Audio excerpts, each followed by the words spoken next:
नमस्कारम।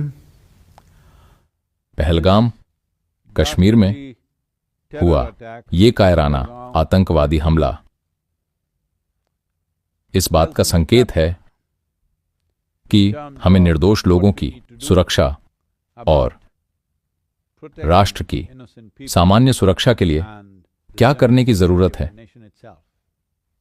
आतंकवाद का उद्देश्य युद्ध नहीं है, बल्कि समाज को भय से पंगु बनाना है। उनका लक्ष्य लोगों के बीच दहशत फैलाना है, समाज को बांटना है, देश के आर्थिक विकास को पटरी से उतारना है, हर स्तर पर हिंसा और अराजकता पैदा करना है। दूसरे शब्दों में, देश को एक विफल राज्य में बदलना है। दुनिया में होने वाली सभी प्रकार की हिंसा में से धर्म से प्रेरित आतंकवाद सबसे खतरनाक है। आप ऐसे व्यक्ति से बात कर सकते हैं जो किसी अन्य चीज के लिए लड़ रहा है, लेकिन जब कोई ये मानता है कि वो अपने भगवान के लिए लड़ रहा है तो उससे तर्क नहीं किया जा सकता। जब लोग धन, संपत्ति, पैसे या किसी अन्य चीज के लिए लड़ रहे होते हैं तो उनसे समझौता करना संभव है, क्योंकि वो जीवन उन्मुख हैं। लेकिन जो लोग सोचते हैं कि वो अपने भगवान के लिए लड़ रहे हैं, वो केवल मरने पर उतारू होते हैं और हमें भी साथ ले जाना चाहते हैं। हजारों वर्षों तक बाहरी आक्रमणों, विदेशी कब्जों और अत्यधिक गरीबी के बाद यह देश अब आर्थिक खुशहाली की दहलीज पर पहुंचा है। ये अवसर और संभावना मुफ्त में नहीं मिली है, बल्कि इसके लिए बहुत दर्द, पीड़ा और बलिदान देना पड़ा है हमारी पिछली पीढ़ियों को। इसीलिए ये हमारा कर्तव्य है कि हम उनके प्रयासों को फलीभूत करें और उनके सपनों को साकार करें। ये जाहिर है कि कुछ तत्व इस देश को सशक्त नहीं होने देना चाहते। अब समय आ गया है कि हम इन राष्ट्र विरोधी तत्वों के दुष्ट इरादों को नष्ट करें। अभी हमें दृढ़ संकल्प और मजबूत हाथ की जरूरत है। कुछ लोग हैं जो राष्ट्रवाद के विचार के प्रति समर्पित नहीं हैं और उन्हें नरमी से नहीं समझाया जा सकता। अगर हम इस राष्ट्र की संप्रभुता को सुरक्षित और मजबूत बनाना चाहते हैं तो इन तत्वों को, जो लोगों को अंधाधुंध मारने और खुद भी मरने को तैयार हैं, जिनकी मान्यताएं राष्ट्र राज्य के मूल सिद्धांतों से मेल नहीं खाती हैं, उनसे बहुत ही सख्ती और लॉन्ग टर्म दृढ़ संकल्पों के साथ निपटा जाना चाहिए।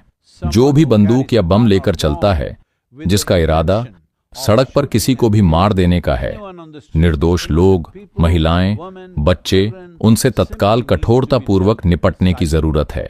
अगर हमें एक राष्ट्र के रूप में यहां रहना है तो हमें इस देश की संप्रभुता को बनाए रखने के मूल सिद्धांतों को सीखना होगा। ये जरूरी है कि जो भी समाज और राष्ट्र के सामान्य कामकाज को खतरे में डालता है, उसे दबाया जाना चाहिए।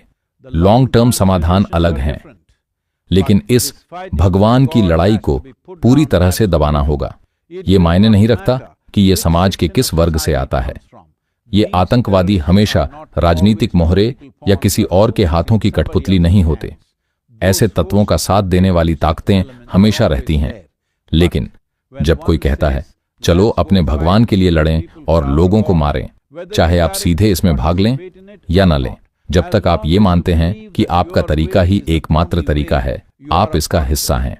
हम अभी भी इस तथ्य का सामना करने को तैयार नहीं हैं कि देश के अंदर हमारे बीच ऐसे लोग हैं जिनकी ऐसी सोच और इरादे हैं। कहीं ना कहीं हम सोचते हैं कि सीमा पार की ताकतें ये सब कर रही हैं, लेकिन बाहर से मदद सिर्फ इसलिए आ रही है क्योंकि यहां के लोग भी ऐसी मंशा रखते हैं। इन सभी स्थितियों के लिए बड़े और लॉन्ग टर्म समाधान हैं। हमें राष्ट्र की एकता के साथ साथ विभिन्न सामाजिक, धार्मिक और जाति के लोगों के बीच के आपसी बंधन को मजबूत करना होगा। हमें शिक्षा, आर्थिक अवसरों, धन और कल्याण के वितरण में और अधिक समानता लानी होगी।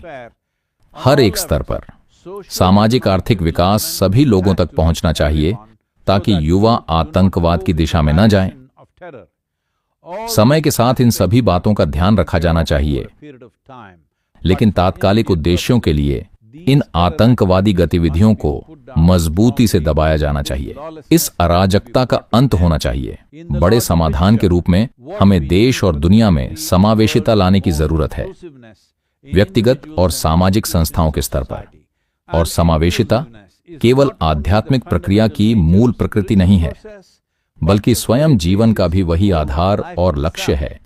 ऐसे समय में हर नागरिक को यह एहसास होना चाहिए कि राष्ट्र के भीतर तुम बनाम मैं नहीं हो सकता।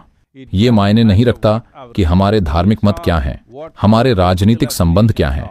हम एक भारत हैं और केवल एकजुट होकर ही हम आगे बढ़ सकते हैं और बदलाव ला सकते हैं।